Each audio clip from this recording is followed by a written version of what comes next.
I have a question for you. What if the greatest battle you'll ever fight is your own mind? Why don't we find out why?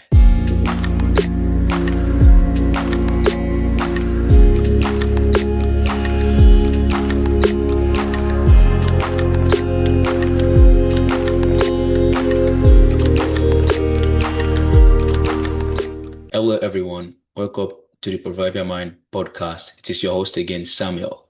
And today we are going to talk about guarding the heart.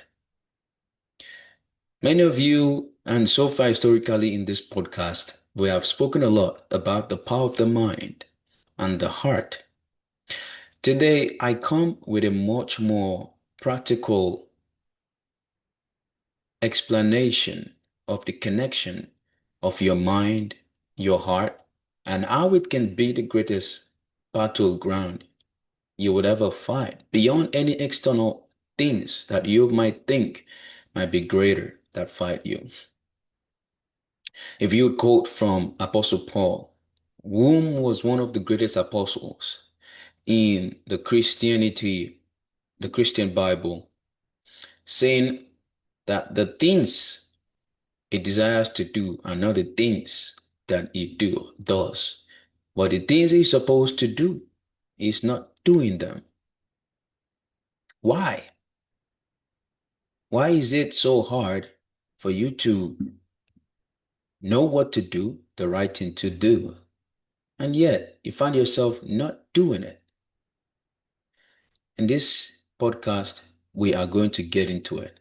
So stick to the end and let's go deeper into the functions of the mind, your heart, your brain, and how they all work together. So I want you to stick to the end because I believe that this is really going to bless you so much. This is really going to help you learn so much about not only yourself, but life, your environment, and everything that constitutes you as a whole human being.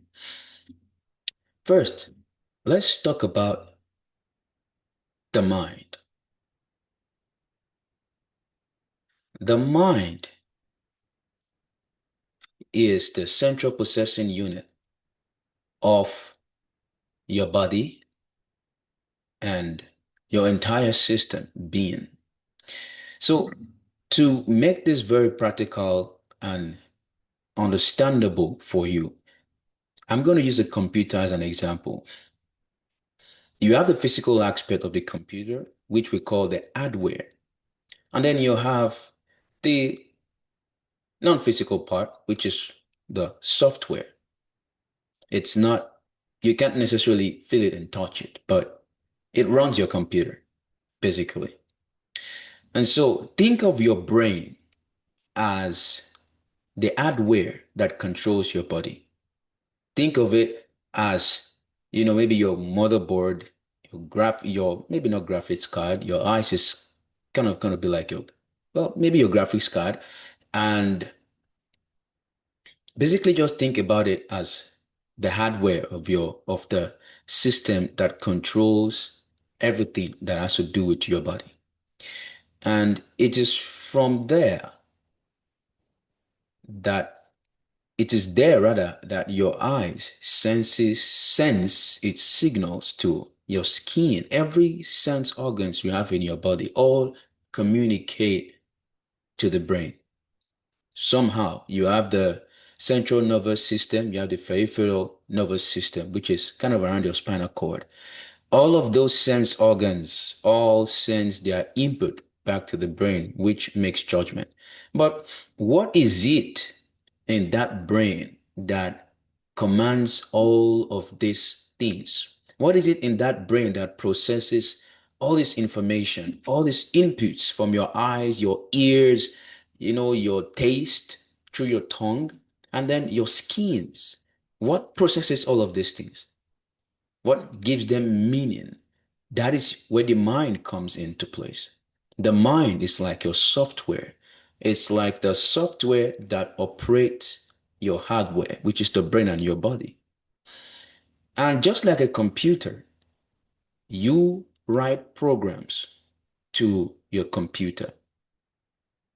And your software uses those programs to execute commands in your computer.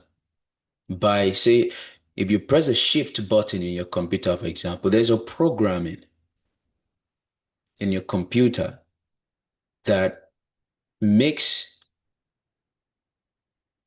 your computer perform certain actions when certain keys are pressed. That is how the mind and the brain are intertwined together. So your brain is the hardware and your mind is the software. And just like you write codes to your software in your computer, you also write codes to your mind, which is the software of your body. And by this time, you already are able to connect the dots of how you write codes to your mind, to your software of your body, obviously through your senses, what you see, what you hear, what you taste, what you do, what you are exposed to. All of these things go in to your mind, and then go into your mind through your senses, through the brain, and then the mind processes it, gives them meaning.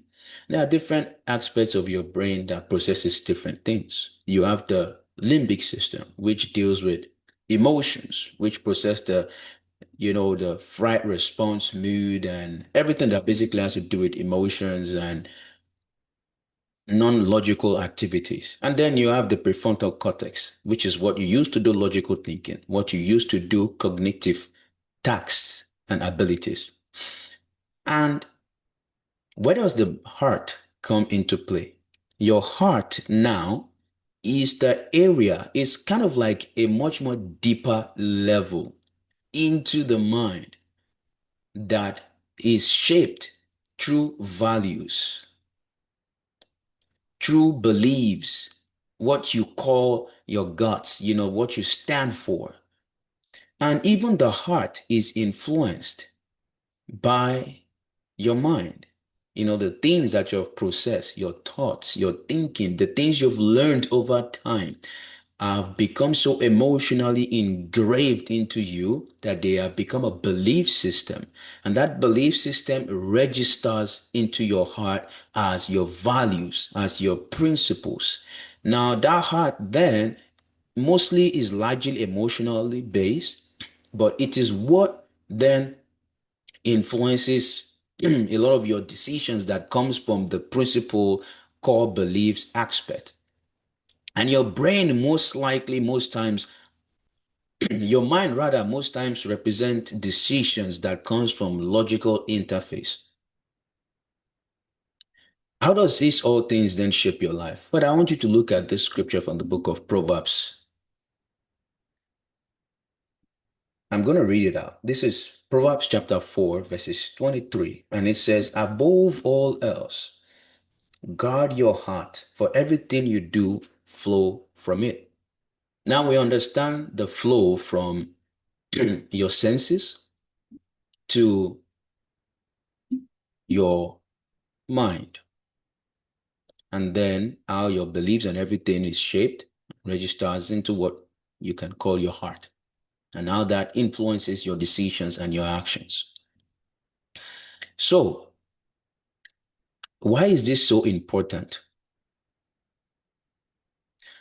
Well, now that we know that our senses affects our mind through our brain, how do you then influence your mind? Obviously, by the things that you allow through your senses, by the things you see, by the things you hear, by the things you touch, by the things you do, your environment, all of these things are all inputs into your senses, into your brain, and then into your mind, and shapes your heart over time. So if you're currently experiencing certain things in your life that you don't like and you want to change, but you know the answer, you know how it all happens.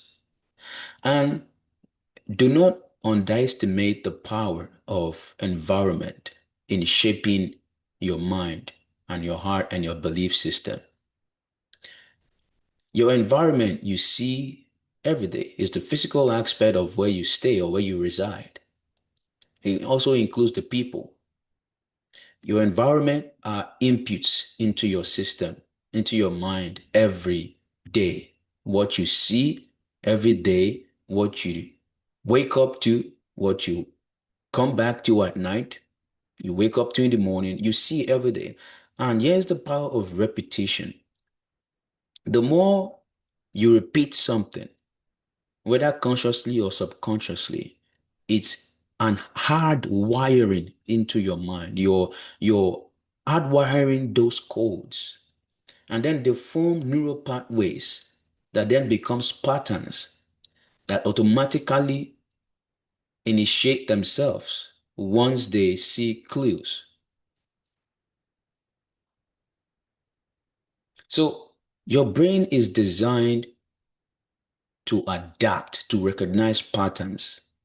And because some of these codes, senses that you take in as been writing these codes into your mind. It has been hard written in there. And just like when you press your space bar, you would, there's going to be a space between two texts that you have written in a sentence in your computer. It's the same thing that would happen when you see a trigger in your environment. It immediately triggers whatever habit is associated to that particular experience that has been hardwired into your brain. And so, if you're experiencing things that you don't like, you first have to ask yourself, what led to it? How did you get there? What clue in your environment influenced it? And then you now need to look at, okay, how can I take away this clue, these triggers, so that I don't get triggered anymore? Or how can I build a discipline or resilient system that is able to consistently override this trigger and form a new command, a new code that overrides the old code? Now, that's going to be a lot harder because remember, it's like you're trying to conflict two commands that are trying to take place at the same time in your mind. When you see triggers, your mind automatically prompts certain actions and behaviors, whereas you are also trying to use the logical part of your brain, which is the prefrontal cortex, to override the limbic system of your brain that mostly is what affects those triggers and those automatic behaviors. You are trying to fight yourself, and that becomes harder. So the most times easiest thing to do is to remove that cliff from that environment or change that environment entirely. And this also breeds into your circle, the people you hang around with, consciously or consciously, whether you accept it or not, whether you permit it or not, will ultimately shape your life, your journey, your future, because humans are mirror neurons. Again, what you take in every day through your senses becomes a code that is continuously written and written in your mind and becomes hardwired into your system to the point that it registers into your subconscious mind, which is the limbic system area, and becomes a trigger, a learned response. So you have to be very intentional about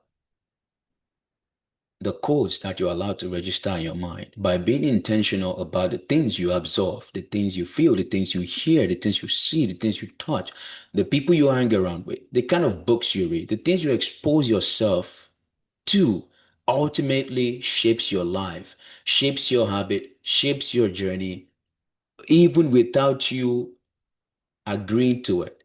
It's automatic. Believe it. I've experienced it. It's automatic. You don't even need to permit it. It just goes.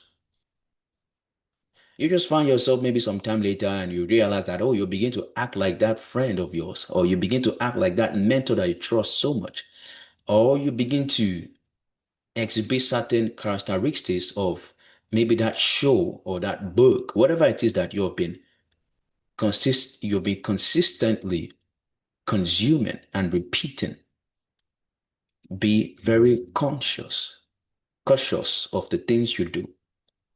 Be very, very careful because all of these are codes that you are writing to your mind every day, every second, and every minute. And the good thing is that the brain is like a muscle. Your mind, your brain it can be changed.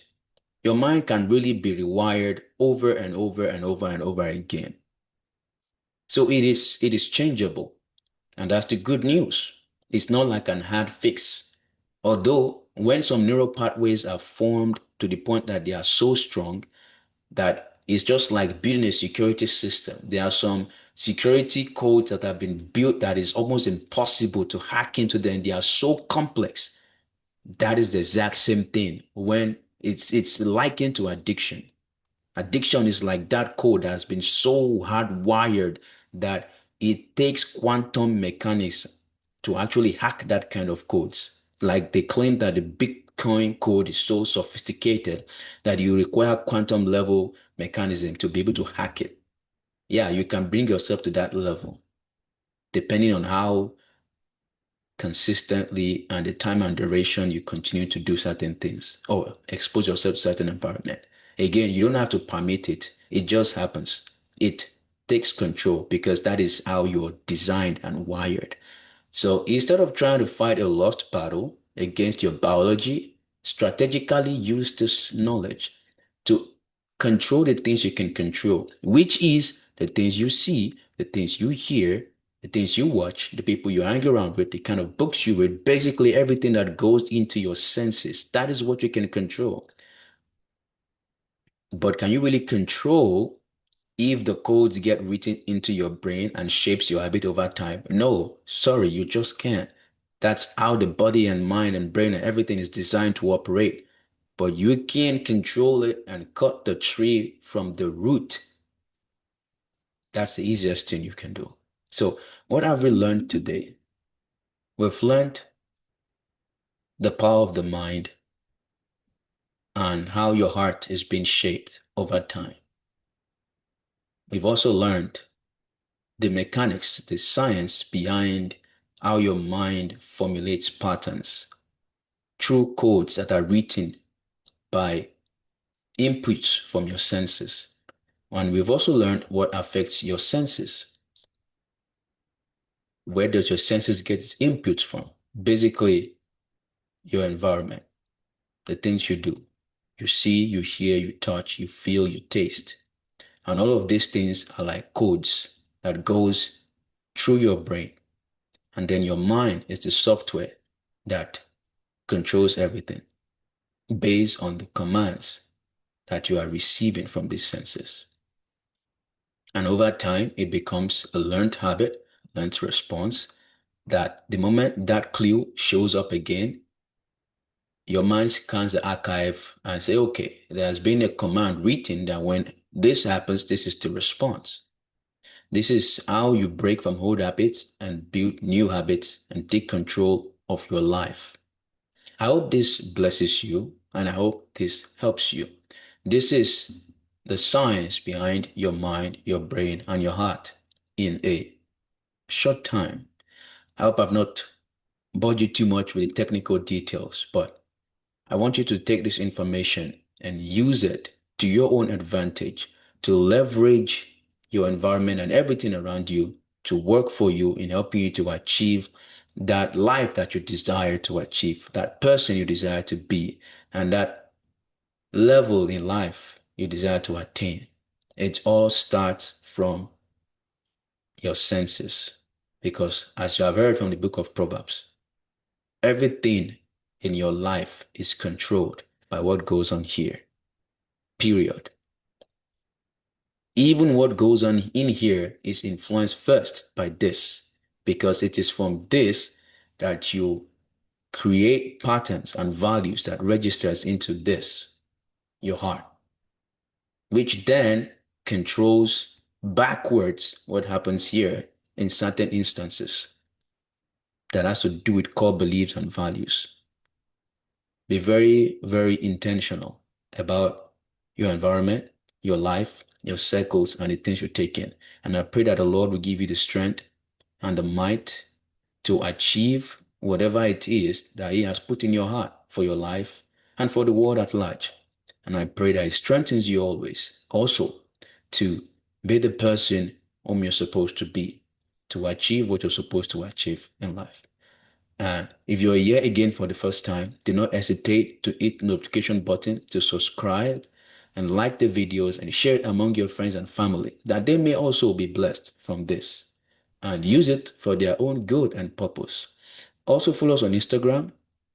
We have shorts that we post there of just snapshots of this kind of conversations that we have that they might help you in your day or wherever you might be or find yourself or what you're doing.